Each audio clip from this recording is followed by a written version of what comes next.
पिछले वीडियो की भयंकर सक्सेस के बाद मैं आ गया हूं केसी बाबा ने अगली वीडियो लेकर एमएसपी और फ्यूचर ऑफ फार्मिंग के ऊपर।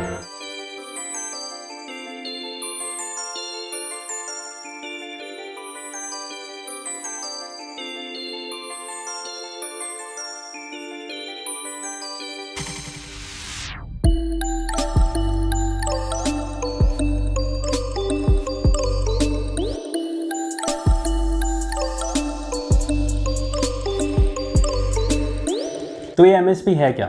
एमएसपी मतलब मिनिमम सपोर्ट प्राइस। ध्यान दे सबसे इंपॉर्टेंट वर्ड पर, मिनिमम और सपोर्ट और प्राइस, तीनों ही इंपॉर्टेंट है। ये हर जगह बोर्ड कर दिमाग ना चलाने लग जा करो, इंपॉर्टेंट क्या है सर, इंपॉर्टेंट क्या है, चुप रहो। एमएसपी यानी कि वो मिनिमम प्राइस जिस पर गवर्नमेंट अश्योर करती है कि वो उस गुड को खरीदेगी। ये गुड इंडिया के केस में एग्रीकल्चरल गुड्स हैं, तो यहाँ फार्मर को एमएसपी प्रोवाइड की जाती है।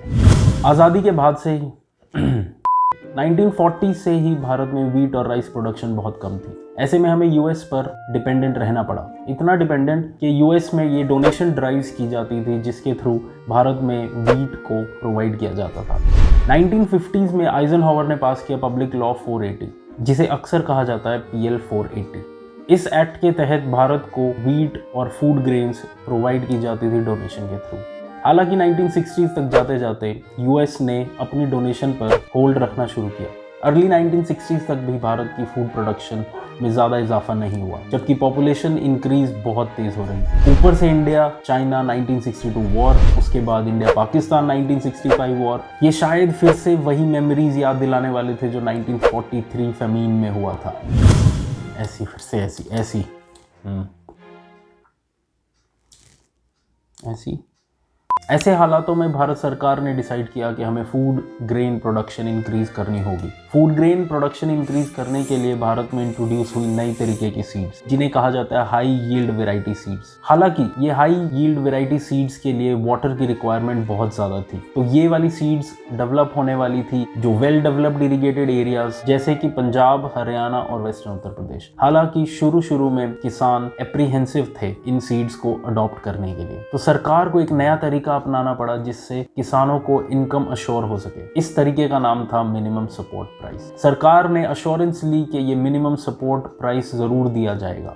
तो आपको मिनिमम सपोर्ट प्राइस का कंटेक्स्ट समझ में जरूर आ रहा होगा। फूड सिक्योरिटी एक सबसे बड़ा कंटेक्स्ट था जिसके वजह से HYV सीड्स को अडॉप्ट करवाने के लिए मिनिमम सपोर्ट, मिनिमम क्या होता है, तो इस कंटेक्स्ट में भारतीय किसानों को HYV सीड्स अडॉप्ट करवाने के लिए MSP को इंट्रोड्यूस किया गया। जो मूल कारण था वो था फूड सिक्योरिटी, कि भारत में हर इंसान के पास बेसिक फूड ग्रेन होनी चाहिए। तो फिलहाल भारत में MSP प्रोवाइड की जाती है 22+3 क्रॉप्स में। +3 से मतलब है कि इसमें MSP जैसा ही मैकेनिज्म है पर एग्जैक्टली MSP नहीं है, जैसे कि शुगर केन के केस में फेयर एंड रिम्यूनरेटिव प्राइसेस।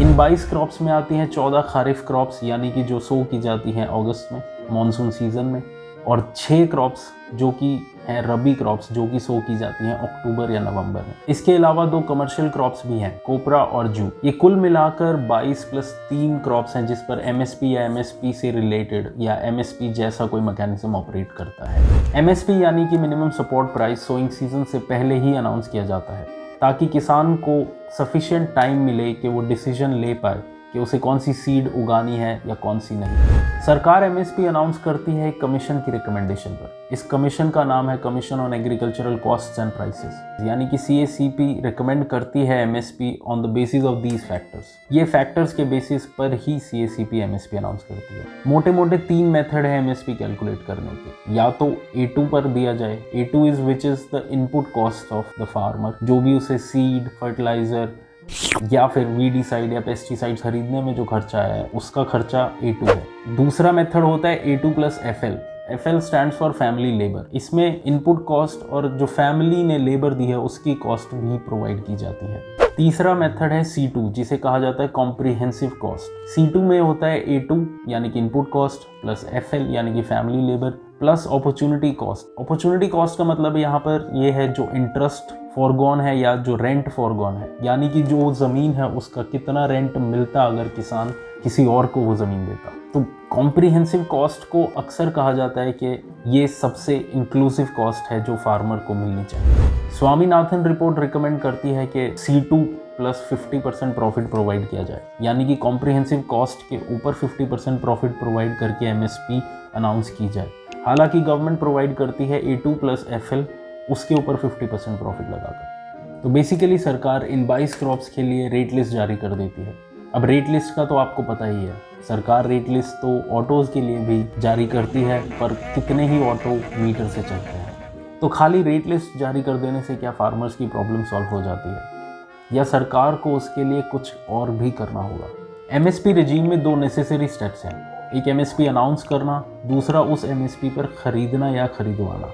इस खरीद को कहा जाता है प्रोक्योरमेंट, और उन 22 क्रॉप्स में से कुछ ही क्रॉप्स ऐसी हैं जो प्रोक्योर की जाती हैं। इस बात का आप इससे अंदाज़ा लगा सकते हैं कि मान लीजिए अगर 2019-20 में 100 किलो उड़द दाल बनाई गई, तो उसमें से सिर्फ 0.9 kg यानी कि 0.9% ही उड़द दाल प्रोक्योर की गई थी। 43.8% of all the rice production procure की जाती है। क्या है यार, एक लाइन नहीं ख़त्म हो रही तुझसे, इतनी देर होगी, कभी चेंज करी जा रहा कभी। सिर्फ 36.8% of all the wheat is procured, जबकि कॉटन सिर्फ 30.4% प्रोक्योर की जाती है। और जबकि ये 3 क्रॉप्स वो हैं जो मेजरली प्रोक्योर की जाती हैं, बाकी 22 में से जो क्रॉप्स हैं उनको तो बहुत ही कम क्वांटिटी में प्रोक्योर किया जाता है। तो खाली रेट लिस्ट जारी कर देने से क्या ही फ़र्क पड़ता है। MSP अनाउंस करना तो सिर्फ पहला स्टेप है। सेकेंड स्टेप और जो क्रूशल स्टेप है वो है प्रोक्योरमेंट, यानी कि खरीद। ऐसे में सरकार MSP पर खरीद करेगी तभी वो प्राइस एनफोर्स हो सकता है। तो इतनी कम प्रोक्योरमेंट क्यों है? सरकार 22 क्रॉप्स पर MSP अनाउंस करती है, पर प्रोक्योर इतना कम क्यों करती है या कर पाती है? इसका जवाब जानना